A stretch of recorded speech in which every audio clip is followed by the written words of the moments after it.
ഇപ്പോൾ ഡൽഹിയിൽ നടക്കാൻ പോകുന്ന സർക്കാർ രൂപീകരണ ചർച്ചകളുടെയും അതുപോലെ തന്നെ ഇന്ത്യ സഖ്യ നേതാക്കളുടെ ചർച്ചകളുടെയും വിശദാംശങ്ങളുമായി കെ പി അഭിലാഷും ER രാഗേഷുമുണ്ട്. അതിലേക്ക് വരുന്നതിന് മുൻപ് ഇന്ന് ചന്ദ്രബാബു നായിഡു പറഞ്ഞിരുന്നു NDAയ്ക്കൊപ്പമായിരിക്കും, ഇക്കാര്യത്തിൽ ഒരു സംശയവുമില്ല എന്ന്. ചന്ദ്രബാബു നായിഡുവിന്റെ പ്രതികരണത്തിലേക്ക്. You want news always. I am also experienced. I have seen so many political changes in this country. We are in NDA. I am going for NDA meeting.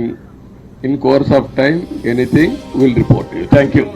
Chandrababu Naidu ഡൽഹിയിലേക്ക് പോകുന്നതിന് മുൻപാണ് മാധ്യമങ്ങളെ കണ്ടത്. കെ പി അഭിലാഷ് ചേരുന്നുണ്ട്. അഭിലാഷ്, ഇപ്പോൾ ഈ NDAയ്ക്കാണ് സർക്കാർ രൂപീകരണത്തിനുള്ള എല്ലാ സാധ്യതകളും ഉള്ളത്, മറിച്ചെന്തെങ്കിലും അത്ഭുതങ്ങൾ സംഭവിച്ചില്ലെങ്കിൽ.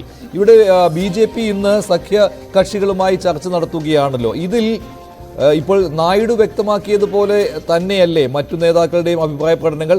നിതീഷ് കുമാർ ഇതേക്കുറിച്ച് പറഞ്ഞിട്ടില്ല എങ്കിൽ പോലും KC ത്യാഗി JDUവിന്റെ നിലപാട് പറഞ്ഞു കഴിഞ്ഞുവല്ലോ. 8-ാം തീയതി സത്യപ്രതിജ്ഞ നടന്നേക്കുമെന്ന രീതിയിലുള്ള വാർത്തകളും വന്നുകൊണ്ടിരിക്കുകയാണ്. അപ്പോൾ ഏതെങ്കിലും രീതിയിലുള്ള മറിച്ചുള്ള എന്തെങ്കിലും സംഭവിക്കുവാനുള്ള സാധ്യതയുണ്ടോ, അതോ NDA സർക്കാർ 3-ാം വട്ടവും ഉറപ്പിച്ചിരിക്കുകയാണോ? മഞ്ജുഷ, ഇന്ത്യയുടെ പ്രധാനമന്ത്രിയായി 3-ാം വട്ടവും പ്രധാനമന്ത്രിയായി നരേന്ദ്രമോദി സത്യപ്രതിജ്ഞ ചെയ്യാൻ പോകുന്നത് 2 ദിവസങ്ങൾക്ക് ശേഷം എന്നത് തന്നെയാണ് ഏറ്റവും പുതിയ വിവരം. അതായത് മഞ്ജുഷ സൂചിപ്പിച്ചതുപോലെ 8-ാം തീയതി ശനിയാഴ്ചയായിരിക്കും സത്യപ്രതിജ്ഞാ ചടങ്ങ് എന്നതാണ് ഏറ്റവും പുതിയ വിവരങ്ങൾ. ഇതിനുള്ള ഒരുക്കങ്ങൾ രാഷ്ട്രപതി ഭവനിൽ സജീവമായി നടക്കുന്നു എന്ന് തന്നെയാണ് നമുക്ക് ലഭിക്കുന്ന വിവരങ്ങൾ. മഞ്ജുഷ സൂചിപ്പിച്ചതുപോലെ നിർണായകമായ ചർച്ചകൾക്ക് വേണ്ടിയാണ് JDU നേതാവ് നിതീഷ് കുമാർ ഉൾപ്പെടെയുള്ളവർ ഡൽഹിയിലേക്ക് എത്തുകയും ചെയ്തിട്ടുള്ളത്. നേരത്തെ നമ്മൾ ചന്ദ്രബാബു നായിഡുവിന്റെ പ്രതികരണം നൽകിയതാണ്. ചന്ദ്രബാബു നായിഡു മുന്നണിയിൽ ഉറച്ചു നിൽക്കും എന്ന് തന്നെയാണ് പറയുന്നത്. അതോടൊപ്പം ആന്ധ്രാപ്രദേശിന്റെ രാഷ്ട്രീയ സാഹചര്യം കൂടി നമുക്ക് അറിയാം. അതേസമയം ഇത്തരത്തിലൊരു സത്യപ്രതിജ്ഞയിലേക്ക് പോകുമ്പോഴും എന്തൊക്കെ വകുപ്പുകളിന്മേൽ ആയിരിക്കും ഈ ഘടകകക്ഷികൾ സമ്മർദ്ദം ചെലുത്തുക എന്നതാണ് ഇനി അറിയേണ്ടത്. തിരക്കിട്ട ഒരു സത്യപ്രതിജ്ഞാ ചടങ്ങിലേക്ക് പോകുന്നതിന് 2 കാരണങ്ങളാണ് ഉള്ളത് എന്നാണ് മനസ്സിലാക്കുന്നത്. ഒന്ന്, ഇന്ത്യ സഖ്യത്തിൽ നിന്നും ഉൾപ്പെടെ സർക്കാർ രൂപീകരണ ചർച്ചകൾ തങ്ങളും നടത്തും, അത്തരം നീക്കങ്ങൾ ഉണ്ട് എന്ന പ്രതികരണങ്ങൾ ഉൾപ്പെടെ പുറത്തു വന്നിട്ടുണ്ട്. മറ്റൊന്ന്, ഛത്രപതി ശിവജി അധികാരമേറ്റതിന് ശേഷം ഹിന്ദു രാഷ്ട്ര പ്രഖ്യാപനം നടത്തിയതിൻ്റെ 350-ാം വാർഷികം കൂടി ആണ് ഈ ശനിയാഴ്ച 8-ാം തീയതി എന്നത്. ഇത് രണ്ടും കണക്കിലെടുത്തുകൊണ്ടാണ് ഈ സത്യപ്രതിജ്ഞാ ചടങ്ങ് 8-ാം തീയതിയിലേക്ക് നിശ്ചയിച്ചിട്ടുള്ളത് എന്നതാണ് മനസ്സിലാക്കാൻ സാധിക്കുന്നത്. 7-ാം തീയതി NDA മുഖ്യമന്ത്രിമാരുടെയും ഉപമുഖ്യമന്ത്രിമാരുടെയും യോഗം വിളിച്ചു ചേർത്തിട്ടുണ്ട്. അതും സത്യപ്രതിജ്ഞാ ചടങ്ങിൻ്റെ ഒരുക്കങ്ങളുടെ ഭാഗമായിട്ടാണ് എന്ന് വേണം നമുക്ക് മനസ്സിലാക്കാൻ. ഇനി വ്യക്തമാകേണ്ടത്, ഈ സത്യപ്രതിജ്ഞാ ചടങ്ങിൽ പ്രധാനമന്ത്രി മാത്രമായിരിക്കുമോ സത്യപ്രതിജ്ഞ നടത്തുക, മറ്റ് മന്ത്രിമാർ ഘടകകക്ഷിയിൽ നിന്നുള്ള പ്രതിനിധികൾ ഉണ്ടാകുമോ എന്നുള്ളതാണ്. എന്തായാലും മഞ്ജുഷ, ഒരു കാര്യം നമുക്ക് എടുത്തു പറയാം. 2014-ലും 2019-ലും ലഭിച്ചതുപോലെ ഒറ്റയ്ക്കുള്ള ഭൂരിപക്ഷം ഇത്തവണ BJPക്ക് ലഭിച്ചിട്ടില്ല. അതുകൊണ്ട് തന്നെ കൂടുതൽ സമ്മർദ്ദം JDUവിൽ നിന്നും TDPയിൽ നിന്നും ഉൾപ്പെടെ ഉണ്ടാകും. തേജസ്വി യാദവ് അല്പസമയം മുമ്പ് പ്രതികരിച്ചപ്പോൾ ഒരു കാരണവശാലും മുന്നണി വിട്ട് പോകുന്ന സാഹചര്യമില്ല, ഒരംഗം മാത്രം ഉണ്ടായിരുന്നപ്പോൾ പോലും തങ്ങളെ കരുതിയത് NDA മുന്നണിയാണ്, അതുകൊണ്ട് മുന്നണി വിട്ടു പോകില്ല എന്നാണ്. അതുകൊണ്ട് തന്നെ നമുക്ക് ഈ ഘട്ടത്തിൽ വളരെ കൃത്യമായി തന്നെ 290-ന് മുകളിൽ അംഗസംഖ്യയുണ്ട് NDA സഖ്യത്തിന് എന്ന് പറയാം. പക്ഷേ എടുത്തു പറയേണ്ടത് നിതീഷിന്റെ നീക്കങ്ങൾ എന്താകും എന്നുള്ളതാണ്. നിതീഷ് മാധ്യമങ്ങളോട് പ്രതികരിച്ചിട്ടില്ല. കാരണം വളരെ പ്രധാനപ്പെട്ട പദവികൾ ഉൾപ്പെടെ വളരെ പ്രധാനപ്പെട്ട പോർട്ട്ഫോളിയോകൾ ഉൾപ്പെടെ ഒരുപക്ഷെ നിതീഷ് കുമാറും ചന്ദ്രബാബു നായിഡുവും അവകാശപ്പെടുവാനുള്ള സാധ്യത നമുക്ക് തള്ളിക്കളയാനാവില്ല. അതുപോലെ തന്നെ വളരെ പ്രധാനപ്പെട്ടതാണ് ലോക്സഭാ സ്പീക്കർ പദവിയും. ഇത്തരം സ്ഥാനങ്ങളിൽ ഘടകകക്ഷികൾ അവകാശവാദം ഉന്നയിച്ചാൽ വിജയിച്ചു വന്നിട്ടുള്ള BJPയുടെ പ്രമുഖരായ നേതാക്കൾക്ക് എന്ത് പോർട്ട്ഫോളിയോ നൽകും എന്നതുൾപ്പെടെയുള്ള കാര്യങ്ങളിലൊക്കെ വ്യക്തത കൈവരേണ്ടതുണ്ട്. പക്ഷേ പ്രാഥമികമായി ഇപ്പോൾ BJPയും NDAയും മുൻഗണന നൽകുന്നത് സത്യപ്രതിജ്ഞാ ചടങ്ങിന് തന്നെ ആണ് എന്നാണ്. അത് വൈകിപ്പിക്കില്ല എന്ന തീരുമാനത്തിലേക്ക് എത്തിയിരിക്കുന്നു.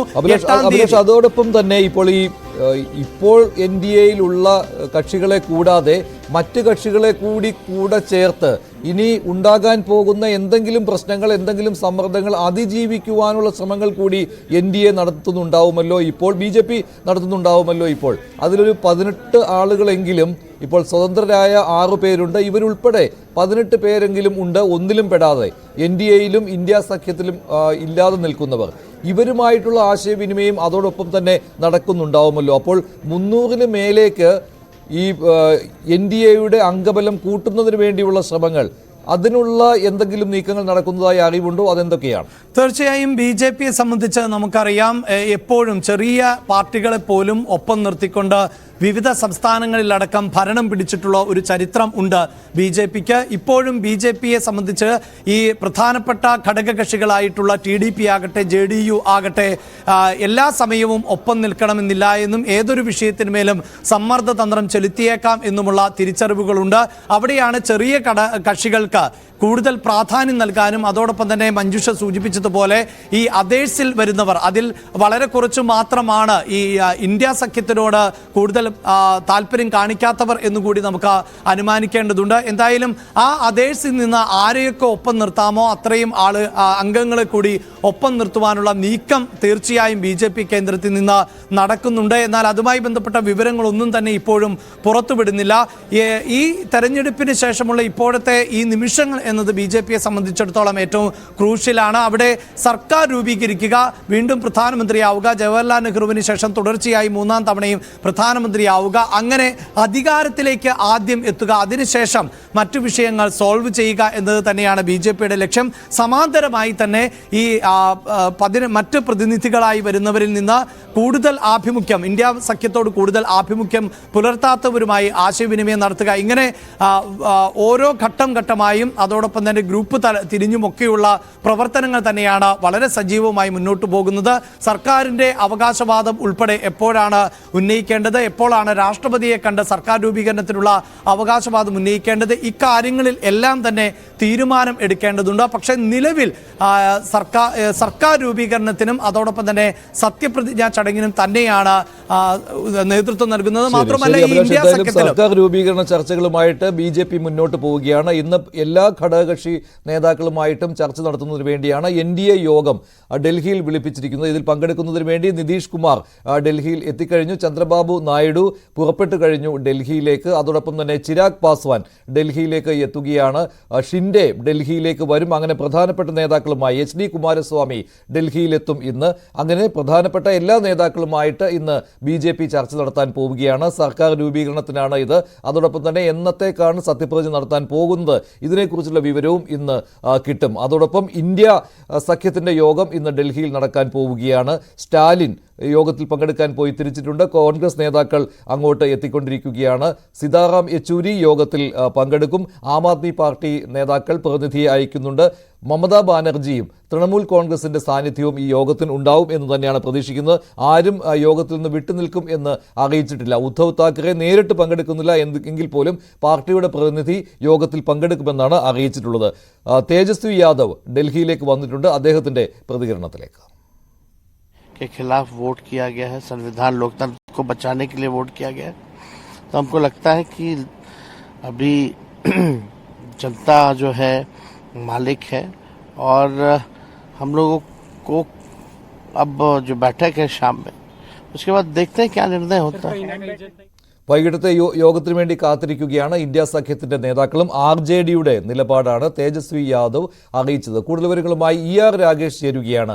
രാഗേഷ്, NDA എന്തായാലും ഈ ഭൂരിപക്ഷത്തോട് അടുത്ത് നിൽക്കുന്നതിനാൽ, അല്ലെങ്കിൽ BJP ഭൂരിപക്ഷത്തിനോട് അടുത്ത് നിൽക്കുന്നു, NDA മുഴുവൻ നോക്കുകയാണെങ്കിൽ കേവല ഭൂരിപക്ഷത്തിനും കൂടുതൽ സീറ്റുകൾ കിട്ടിയിട്ടുമുണ്ട്. അതുകൊണ്ട് തന്നെ NDAക്ക് സാധ്യത കൂടുതൽ. പക്ഷേ രാഷ്ട്രീയമാണ്, സർക്കാർ രൂപീകരണമാണ്. അതുകൊണ്ട് ഒന്നും പറയാൻ സാധ്യമല്ല. എന്തെങ്കിലും അത്ഭുതങ്ങൾ സംഭവിച്ചാലും അത് തള്ളിക്കളയാൻ പറ്റാത്ത കാര്യങ്ങളാണ്. അതുകൊണ്ട് ഇന്ത്യ സഖ്യം ഏത് രീതിയിലുള്ള കരുനീക്കങ്ങൾ നടത്തുന്നുണ്ട്? ഇന്നലെ ശരത് പവാർ നിതീഷുമായിട്ടും അതുപോലെ നായിഡുവുമായിട്ടും സംസാരിച്ചു എന്ന വാർത്തകളുണ്ടായിരുന്നു. പക്ഷേ ഇന്ന് ശരത് പവാർ തന്നെ അത് തള്ളിക്കളയുകയാണല്ലോ. അപ്പോൾ രാഹുൽ ഗാന്ധി പറഞ്ഞിരുന്നു ഇന്ത്യ സഖ്യ നേതാക്കളുടെ യോഗം ചേർന്നതിന് ശേഷമേ മറ്റ് സാധ്യതകൾ പരിശോധിക്കുകയുള്ളൂ എന്ന്. അങ്ങനെ തന്നെയാണോ കാര്യങ്ങൾ പോകുന്നത്? മഞ്ജുഷ, NDAയുടെ യോഗം 4 മണിക്കാണ് ചേരുന്നതെങ്കിൽ ഇന്ത്യ സഖ്യം യോഗം ചേരുന്നത് 6 മണിക്കാണ്. നിലവിൽ 234 ഇന്ത്യ സഖ്യത്തിൻ്റെ അംഗബലം. അതായത് കേവല ഭൂരിപക്ഷത്തിന് അപ്പോഴും 38 സീറ്റുകളുടെ കുറവുണ്ട്. പക്ഷേ ഇന്ത്യ സഖ്യത്തിന് പ്രതീക്ഷ നൽകുന്ന പ്രധാനപ്പെട്ട കാര്യം ഒന്ന് TDP, JDU തുടങ്ങിയ പാർട്ടികൾ എന്ത് നിലപാട് സ്വീകരിക്കുമെന്നുള്ളതാണ്. ഇപ്പോൾ അല്പം മുമ്പ് ഏതായാലും നിതീഷ് കുമാർ പ്രതികരിച്ചിട്ടുണ്ട്. നിതീഷ് കുമാർ പറഞ്ഞിരിക്കുന്നത് സർക്കാർ രൂപീകരിക്കുമെന്ന് തന്നെയാണ്. അതായത് NDAക്കൊപ്പം നിൽക്കുമെന്ന സൂചന കൂടി നിതീഷ് കുമാർ നൽകുന്നുണ്ട്. ഏതായാലും ഈ രണ്ട് നേതാക്കൾ NDA യോഗത്തിൽ എന്ത് നിലപാട് സ്വീകരിക്കുമെന്നതിനെ ആശ്രയിച്ചായിരിക്കും ഇന്ത്യ സഖ്യത്തിന് സർക്കാർ രൂപീകരിക്കാൻ കഴിയുമെന്നതിൻ്റെ ഭാവി. കാരണം വലിയ ഡിമാൻഡുകൾ ഒരുപക്ഷെ ഈ രണ്ട് പാർട്ടികളും മുന്നോട്ട് വയ്ക്കാൻ സാധ്യതയുണ്ട്. അതിൽ ഏറ്റവും പ്രധാനമായി ഈ രണ്ട് സംസ്ഥാനങ്ങൾക്കും പ്രത്യേക പദവി വേണമെന്നൊരു ആവശ്യം മുന്നോട്ട് വയ്ക്കാനുള്ള സാധ്യതയുണ്ട്. നേരത്തെ ആന്ധ്രാപ്രദേശിൽ ചന്ദ്രബാബു നായിഡു 2018 ആന്ധ്രയ്ക്ക് സ്പെഷ്യൽ സ്റ്റാറ്റസ് വേണമെന്നൊരു ആവശ്യം അംഗീകരിക്കാത്തതുകൊണ്ടാണ് അന്ന് മുന്നണി വിട്ടുപോകാൻ പോലും തയ്യാറായത്. അപ്പോൾ ആ ഒരു ആവശ്യം വീണ്ടും ഉന്നയിക്കാനുള്ള സാധ്യത ഏതായാലും NDA സംബന്ധിച്ച് നിലനിൽക്കുന്നുണ്ട്. രണ്ടാമതായി മികച്ച കേന്ദ്രമന്ത്രിസഭയിൽ വലിയ പ്രാതിനിധ്യം, പ്രധാനപ്പെട്ട പദവികൾ, ഒപ്പം സ്പീക്കർ സ്ഥാനം തുടങ്ങിയ ആവശ്യങ്ങൾ ഈ രണ്ടു പാർട്ടികളും ഉന്നയിക്കുമെന്ന സൂചന കൂടി വരുന്നു. TDP നേരത്തെ വാജ്പേയി സർക്കാരിൽ ഇത്തരത്തിൽ വകുപ്പുകൾ കൈകാര്യം ചെയ്തതാണ്. സ്പീക്കർ പദവി GMC ബാലയോഗി സ്പീക്കറായിരുന്നു. അപ്പോൾ ആ ഒരു ആവശ്യം TDP ഉന്നയിക്കുകയാണെങ്കിൽ അതിനെ എങ്ങനെ BJP കൈകാര്യം ചെയ്യുമെന്നുള്ളതാണ് പ്രധാനപ്പെട്ട ചോദ്യം. മൂന്നാമതായി കോമൺ മിനിമം പരിപാടി വേണമെന്നൊരു ആവശ്യം JDU ഉന്നയിക്കാൻ സാധ്യതയുണ്ട് എന്ന കൂടി റിപ്പോർട്ടുകൾ കൂടി പുറത്തു വരുന്നു. അങ്ങനെ വരുമ്പോൾ ഏകീകൃത സിവിൽ കോഡ് അടക്കം നടപ്പാക്കാൻ BJPയുടെ പ്രഖ്യാപിത അജണ്ടകൾ നടപ്പാക്കാൻ എങ്ങനെ കഴിയുമെന്ന കാര്യമാണ് മറ്റൊരു പ്രധാനപ്പെട്ട കാര്യം. അപ്പോൾ ഈ രണ്ടു പാർട്ടികളെ BJP എങ്ങനെ കൈകാര്യം ചെയ്യുന്നതിനെ ആശ്രയിച്ചായിരിക്കും ഇന്ത്യ സഖ്യത്തിലേക്ക് ഇവരുടെ വരവ്. അല്ലെങ്കിൽ NDA തന്നെ സർക്കാർ രൂപീകരിക്കാൻ തന്നെയാണ് സാധ്യത. കാരണം നിലവിൽ ഒരു കംഫർട്ടബിളായ മാർജിനിലാണ് NDA ഉള്ളത്. 290 സീറ്റുകൾ NDA വിജയിക്കുകയും ചെയ്തിട്ടുണ്ട്. അപ്പോൾ ഇന്നത്തെ NDA യോഗത്തിന് ശേഷമാണ് ഇന്ത്യ സഖ്യത്തിൻ്റെ യോഗം ചേരുന്നത്.